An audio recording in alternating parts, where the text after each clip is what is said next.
Good morning, guys. I hope the first week of 2021 is going great for all of you. Today is a very special day, probably one of my favorite days in the entire calendar.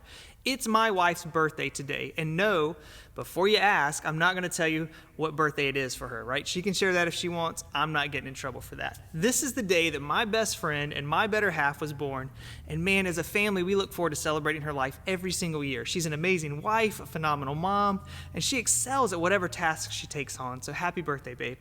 Now, birthdays are something that we can all associate with because we all have them, right? When we were young, we looked forward to seeing all of our friends at our party and getting some presents and then coming up with this birthday wish that we wait for all year. And we use that when we blow out the candles on our cake. And as we get older, the way we celebrate changes some. The presents look different, the cake might be different too, but there's still this hope for good things to happen in the next 365 days. We might not wish for a pony or a surfboard like we did when we were little, but we still wish for positive things in our lives. And this reminds me of a passage in the book of Jeremiah. Now, in the book, the nation had been conquered, right? And some of the people had been taken away into captivity. Now, in Jeremiah 29, God has a word for those people, starting in verse 5, and I want to share that with you today. It says, "Build homes and plan to stay.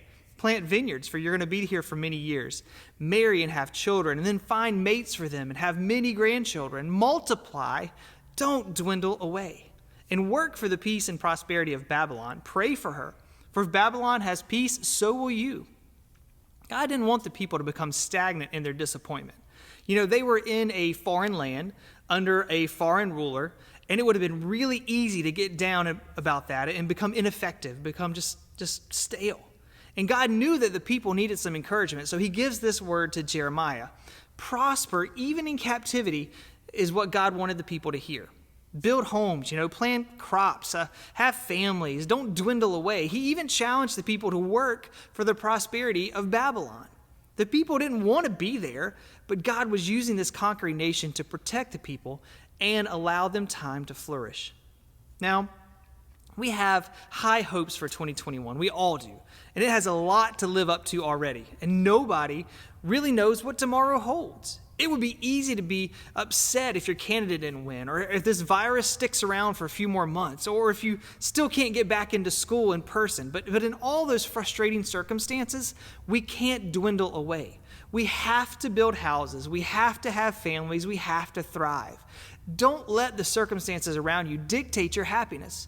Joy comes from our relationship with Jesus, not the situation that we're facing in our lives.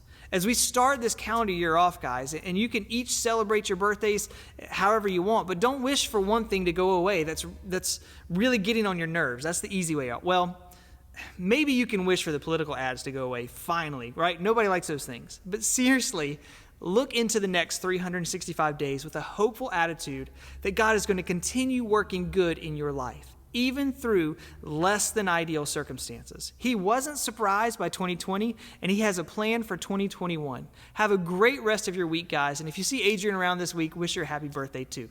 We'll see you real soon.